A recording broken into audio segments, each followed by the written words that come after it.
Hi, and welcome to another video from Miami University Libraries. In 2023 alone, Miami librarians answered over 3,000 research questions from students. So we have a pretty good idea of the problems that students have when conducting library research. In this video, we'll count down the top 6 problems that students had in 2023 and in most other years, and we'll give you some idea of how to avoid them. Say your assignment requires you to use 5, and I mean 5 articles from scholarly or peer-reviewed journals that have been published within the past 5 years. So what you do is you take your paper topic and you turn it into a research question, then you turn that into a search query, and you enter those terms into our Articles and More tab. You get some results, but you go over to the left and you limit your results to articles in peer-reviewed journals, and you set your date limiters. So far, so good, you're doing great. But then you just take the first 5, download them, and save them for later. And then when you go to write your paper, it turns out that those articles aren't really related to each other, and they're not related to your paper topic. What you should have done was use abstracts to make your article selections. What abstracts are short overviews of the contents of the article. So use them and you'll get better search results. Hey, we all know that Google is the easiest way to find information online. I use it all the time. That being said, it is not the best tool for library research. First of all, there is no way to limit your results to scholarly or peer-reviewed journals, and that even goes for Google Scholar.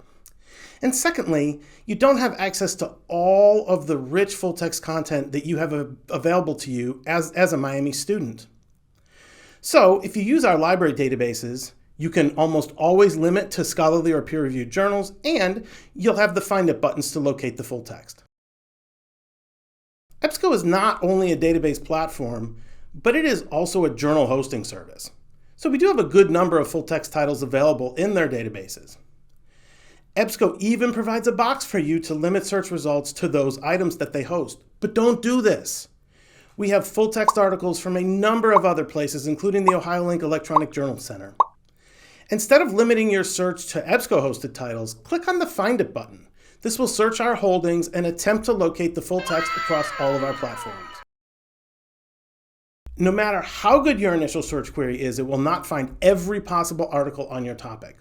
A good method is to use that initial search to discover new terms related to your topic that you can then add to your search to modify your search query.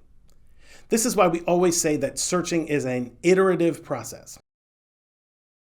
You may be familiar with our Articles and More tab that I mentioned earlier in this video. You may also have some experience with Google Scholar, or perhaps you've even used one of our hundreds of subject databases. But there's always more places that you could be searching.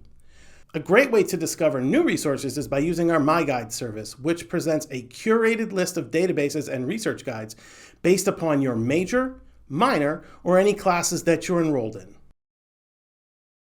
When using a library database, you cannot copy the URL from the browser's address bar and expect to get back to that page at a later time. Let me repeat this again. You cannot copy the URL from the browser's address bar and expect to get back to that page again. To get a usable link, you have to use the database's permalink function.